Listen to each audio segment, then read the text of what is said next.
pulling up to the job a little bit late because I had to do an estimate, but I also got coffee for the whole crew. So hopefully they'll forgive me because I didn't help putting any plywood down. It looks like it's gonna be a pretty big job. Oh, I think they're pulling fence posts out right now at the Avant. That's gonna be very tight for the Merlot.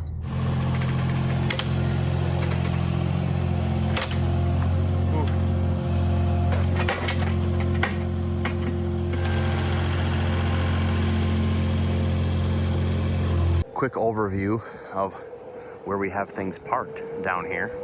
It's a very tight area. There's only parking on one side of the road. Years ago, we did a grove job right there. But once again, the one wheel is coming in handy because I have to park very far away. We actually got kind of lucky today that more people weren't parked on the road because we have room to park our equipment. Good morning, YouTube family. We have a pretty exciting job today, so I thought I would bring you along. This is a job I looked at probably 3 months ago, and they've been searching to find someone to do this job, maybe cheaper, I don't know. But they ended up calling me back and letting us try to tackle this one. I think it's probably the tightest job site we've ever had for the Merlot. What do you think? In a while. Yeah. We've had some tight spots, Yeah. but yeah, this is up there. And we have a lot of options, different options to get things done. And I think that this was the best option. Out here, we've got a bunch of power wires and street trees. And if you look down this way, there's all these wires going to different people's houses. So there's not really a great landing zone for the big crane. And even if you could use the Grove, it would be set up right here somewhere, but the ground is kind of humped up funny. We've got flower beds. We would have had to get a street closure permit to use the Grove. But even then, I don't know where the landing zone would be. Yeah. Do you see a good landing zone? Just on top of the Grove. Yeah, there is no landing zone. So come check out the project. So we've got a triple thickness layer of plywood here. That's 2 layers and then a 3rd layer on the top. We're trying to protect this concrete as much as we can. The Merlot tires were basically on the edges of this plywood. I had the guys spotting me the whole way back. We had to do a little bit of trimming here. I'm hoping that I can stick the boom out and set the pieces down on the other side of this house. But I'm not even really sure how we're gonna do it yet. We kind of just have to start working and see how it goes. I think it'll be fine, honestly. Yep, so we've had to trim this, hold this back with a rope so I could come in here. We still had the guys kind of pushing these back as I was backing in. But there was a fence panel right here we had to take down. And because of the neighbor's elm tree, I'm not really able to swing the pieces this way. I have to swing them that way because that's a better area to swing stuff. And because of that, we had to pull out these 2 fence posts here because my turret swing would hit these fence posts. Come check out the turret. Ooh, you know what?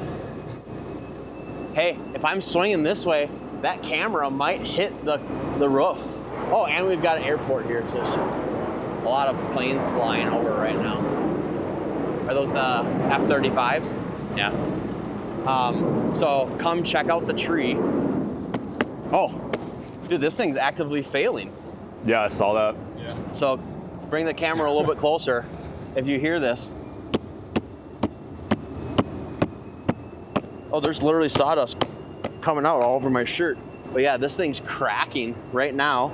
This whole tree is actually separating from this tree. So in addition to it separating here, the trunk is also cracking here. And that's a heavy lead. That's a huge, tall lead. That's a huge tree.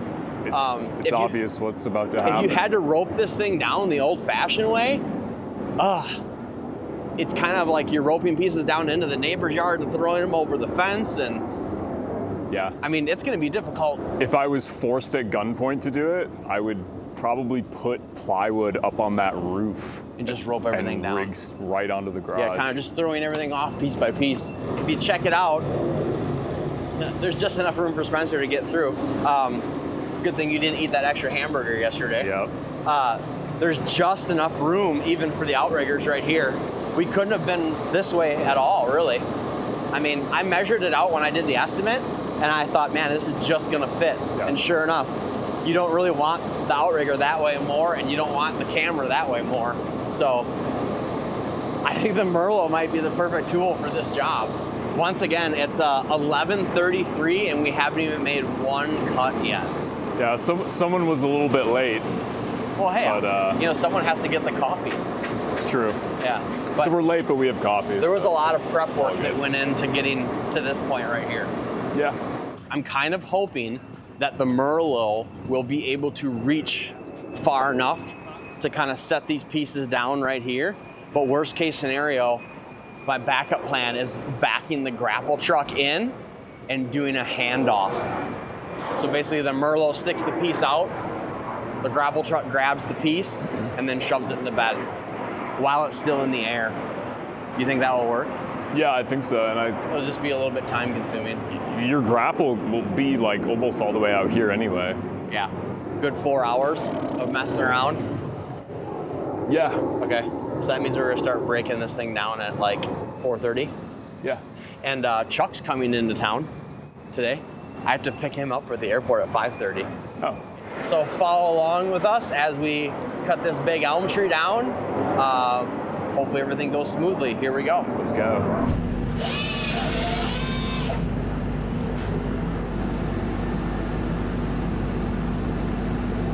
So this is the very first cut. Everything seems to be kind of working out. I have about 6 inches to play with here. And then the boom's at an angle down the driveway, but yeah, I was able to reach the end of the driveway. Yeah, this is gonna be a nerve-wracking day here.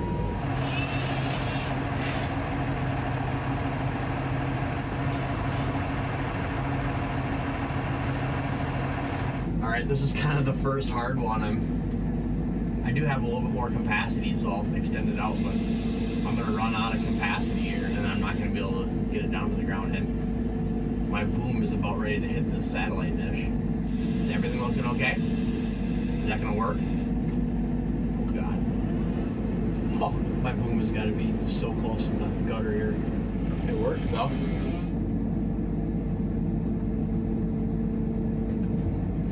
Dang. I'm only good for 3,400 pounds out here, but the grapple weighs 2,000. So that means if I want to pick a piece, it can only weigh 15. I'm limited to picking 1,500 pound pieces. Oh God, a little bit too much tension, huh?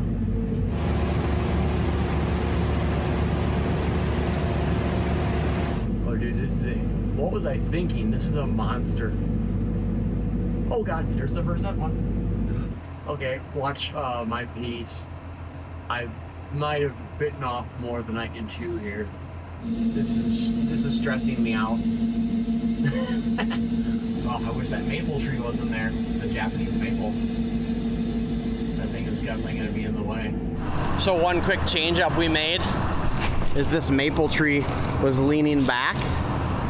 We're trying to set these pieces down, so we put a little rope in here and we've got it tied back to the homeowner's vehicle. Just did a alpine butterfly with a bowl and going right to this bumper. So every little bit helps here.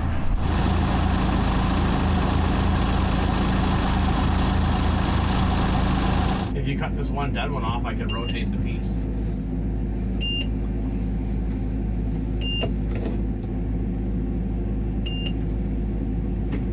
Nice. Nice. Coming down. Nice. Well, that worked out pretty good, actually.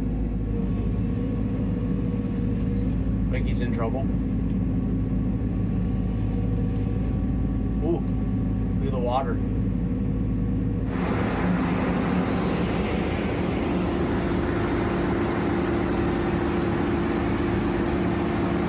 Now we're going for a big wood cut here.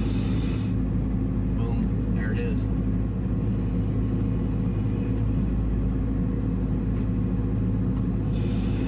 Those trunk pieces are pretty fat though. I don't know if my bar will be long enough for those, huh? this with my gutter. It's fine. Well, I'm good for 8,000 right there, so if I keep setting them down like that, we can take some pretty big pieces once we get to the big wood. Okay, this is kind of like big pick of the day here, I think. Second big pick of the day. But this thing is super tall. The boys are gonna have to whittle away at this one with a pole saw when I get it down to the landing zone.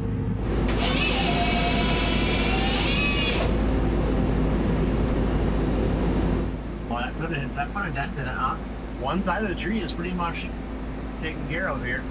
So one thing I should mention as I'm putting this piece down, that we have the smaller Merlot, we have the 50-30.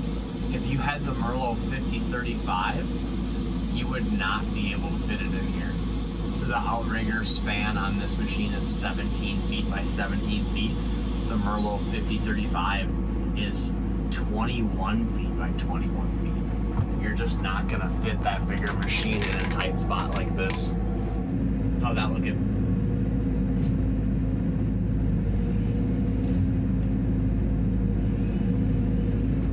Is that it?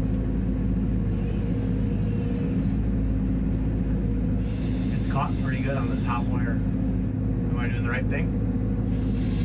Just tickling the blue spruce. That job that I told you about for the Houstons. I think that we're gonna need both grapple trucks on that job just to haul the wood away.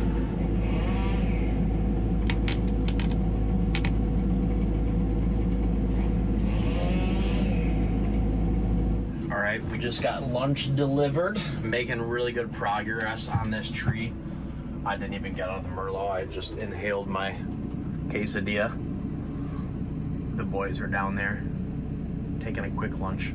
Very close quarters today, but I haven't touched the gutter yet, so we're doing good.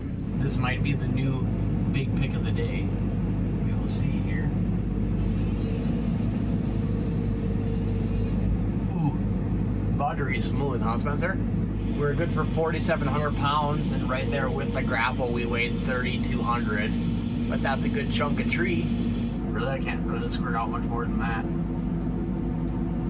Can you start whittling away at it right there, or should I go down more?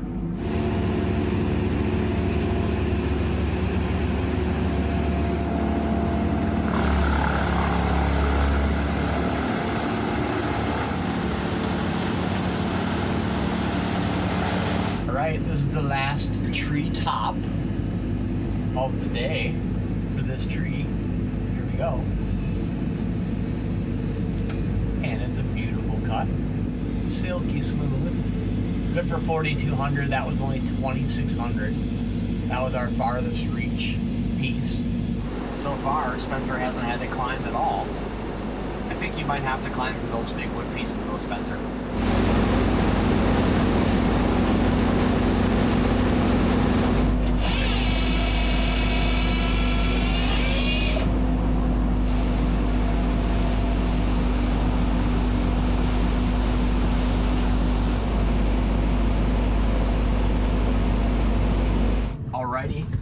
Quick update. We got all the brush off here. All that brush is off. I'm thinking so.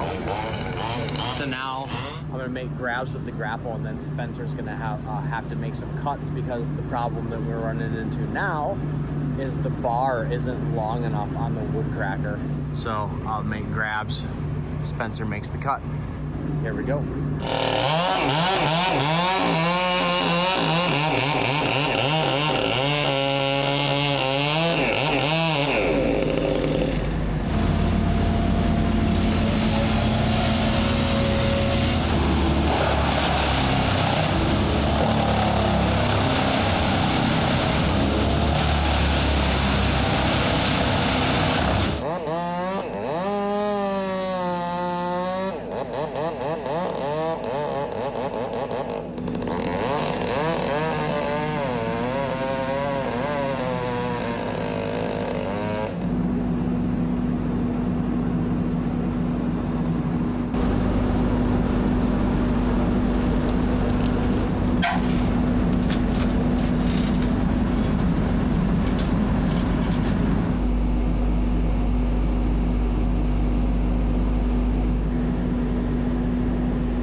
All right, we've got a nice little pile of elm logs here.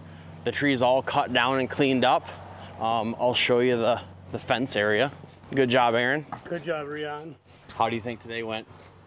Silky smooth thanks to the Merlot and Spencer. Give yourself a pat on the back. We're just picking up all the plywood right now. I'm actually really surprised. The Merlot treaded pretty lightly. We had an outrigger here. There's no cracks, no new cracks. No new cracks over here from this outrigger.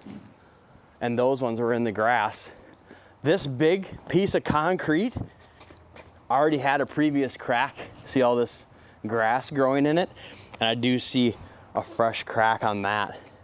But other than that, it's looking pretty good. After we pick all this plywood up, we've got to put these fence posts back and put the fence all back together. The client requested that we leave the trees at fence height because if we would have cut them down all the way, they would have had to replace the fence. So they're just gonna keep those trunks there as a natural fence. We've got the roofs all blown off. Everything went really smooth. There was one little piece of dead wood that came down, and I think, did it hit right here, Spencer? So I just hammered that back in. It put like a little crack right there. But other than that, I think that that's pretty good for a huge tree that was cut down. So we got Matt here. Yes. This is the client's father-in-law? Yes. Yep. Correct. So you got to see us take down the tree. How do you think everything went? Oh, you did very well. You worked in a tight spot. You took it down carefully, and nothing was damaged, and just did a terrific job. It was professional from beginning to end. How do you like that machine? Which one? The big green one that grabs the branch and cuts it and brings it down. Impressive. I've never seen that. Yeah, we love it because it can fit into such tight areas, you know? Yeah. I'd have to say this is probably the tightest job site we've ever done. We had 2 inches behind the machine and 2 inches in front of the machine. You can't really get much closer. We noticed. Yeah. Well, when you see your son-in-law, tell him I said thank you for letting us do the work. We appreciate the work. I've got to run to go to a tree estimate and then pick my brother up from the airport. So these boys are going to finish picking up the plywood and loading the logs. Thanks for following along with us on this job. If you'd like to see more content like this, please like and subscribe, and we will be sure to make more videos like this one. Thanks for watching. Have a great day. Just pulling up to the airport now. There he is. You made it. Wow. Love you, brother. Look at that. We just got to Black Hawk Ski Club, and I'm showing Chuck these trails for the first time. This is the driftless area of Wisconsin. This is similar like Cross Plains. Cross Plains is right there, you know, where we do the Bucky. It's beautiful. Isn't it beautiful out here? Gorgeous. Yep. Riding Garrett's bike with the new pedals. Well, I think you could say, it's safe to say this is the golden hour.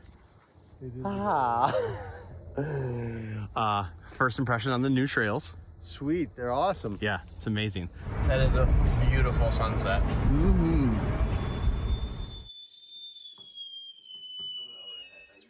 Yeah, 5 Ooh, she's hot. So you get her hot. Wow, that's the big. What are you more excited about today? Bicycling or lifting weights? Coffee right now.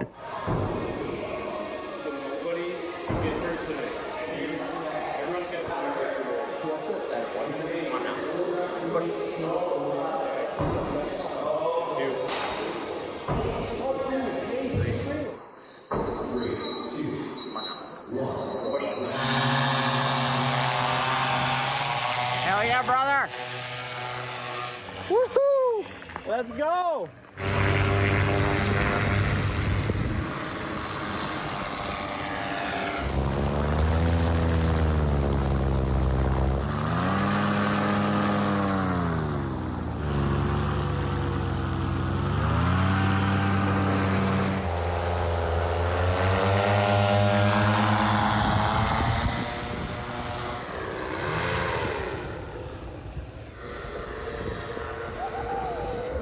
How was the flight? Dude, epic. Oh, it was so awesome.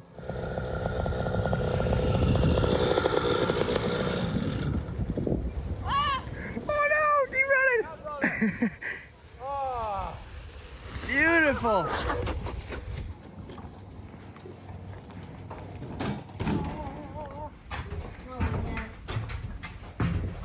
Oh man, we just got here with the whole crew. We just got our tires aired up, new grips put on the bikes, and I hit this first feature right here.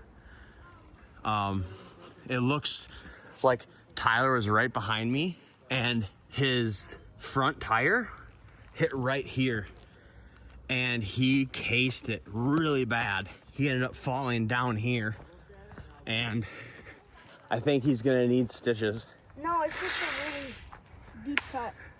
All right, let's ride. I'm sorry that happened, brother. I want to see the. Oh, this sucks. Here come Garrett and the boys. This is Young Guns. They're gonna clear the gap jumps. Here they come.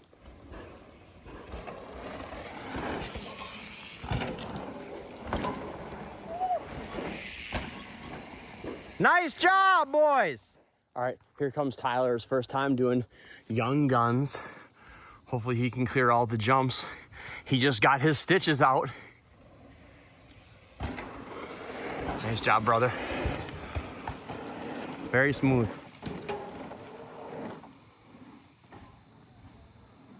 Hell yeah.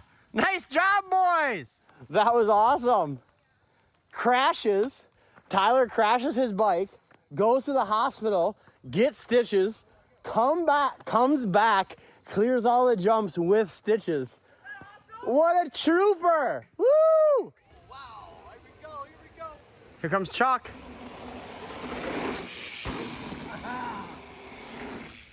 Nice job. Yes. Yes. Oh, kick out. Oh, airtime. Dude, it's dialed. Oh, Tyler, he's got it. Tyler, you crashed right away. You went to the emergency room, got stitches, and you're back. Never give up. I would have had to give up if I didn't come back. All right. I'm glad I did. All right, we just got done mountain biking. We flew paramotors this morning, worked out, flew paramotors this morning, went mountain biking all day, and now it's another beautiful night. And we're gonna go fly some more paramotors. Tyler's got one broken rib, and let's see your eye. He got his stitches. So he's back in shape. He's back in action. Here comes Chuck and Garrett on the motorcycles. It's a perfectly calm night here. It doesn't get any nicer than this. How is it? Awesome. Yeah? Rose! Rose!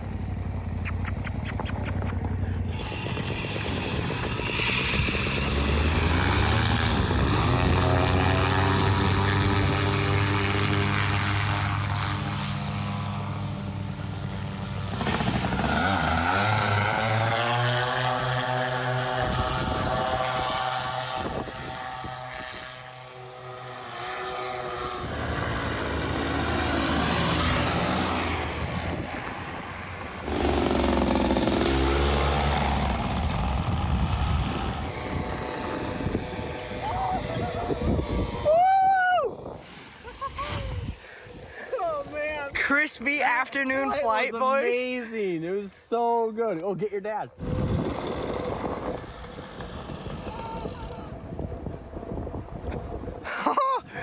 That was beautiful.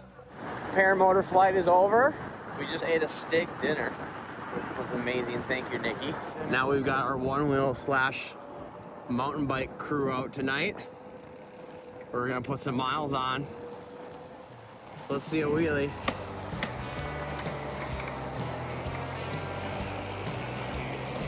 All right, we're headed to Wabeno for the Big Woods ride. All ready to go. You ready, brother? Let's go. Are you guys ready to roll? Ready to ride. Let's do this. Fist bump.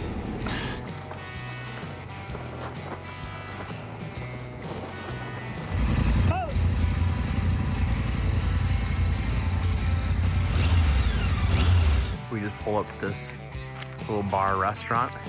I don't know what lake are we on even, but look at how pretty this is. All the trees are changing, fall colors. All right, we got a full day of riding dirt bikes.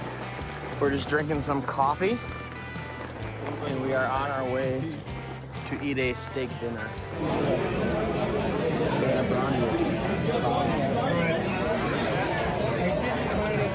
We made it.